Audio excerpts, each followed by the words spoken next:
What's up mga kulaki, ano? Papalit tayo ng gas.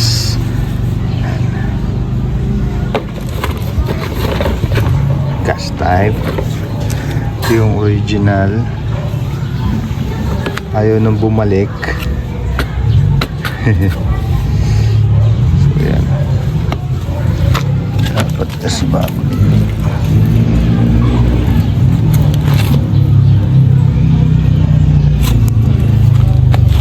So yan.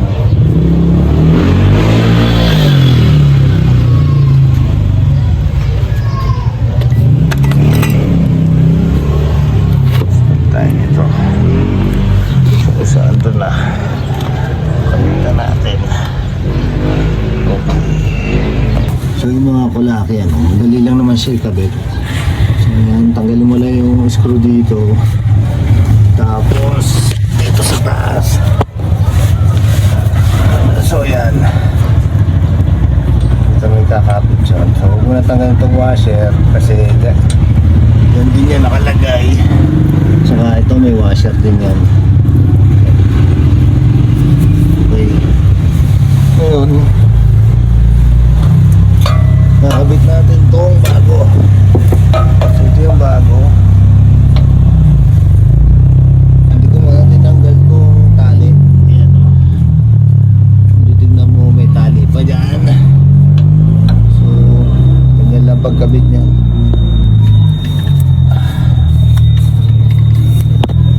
So ayan. Mas maganda dito muna sa taas mag-umpisa. Tapos hirap ang video kapag walang ano, tagahawak. Ang gagawin natin dyan, ikakapitan natin yung tornilyo. So unahin natin to. Yun o, pinaka amin yan, takip.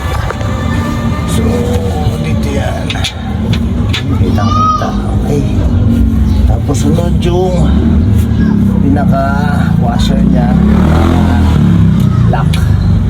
So parang spring type, para hindi siya matatanggal.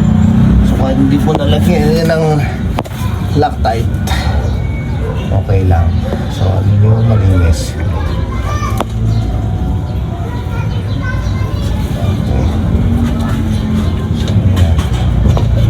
Diba madali lang magpalit ng shock. Now, solution dito.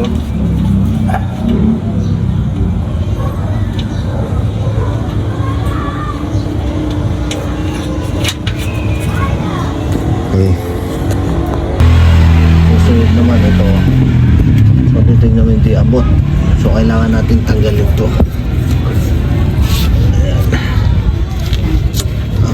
Pinuputo lang yan eh. Ayan pa. Nai-stretch yan eh. Nai-stretch pala, hindi stress.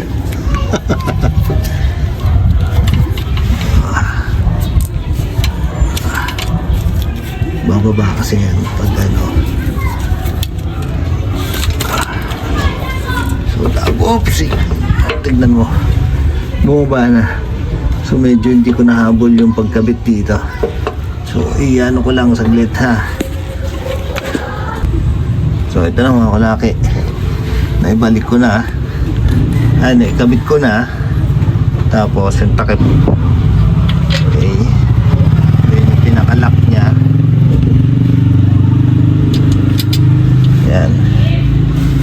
Then itong nut. Okay. So yun, ganun lang magpalit mga kulaki. Saglit lang, wala pang 30 minutes. Nakadalawa na ako. So ito yung isa. Yan. So yun, salamat sa panonood mga kulaki, no?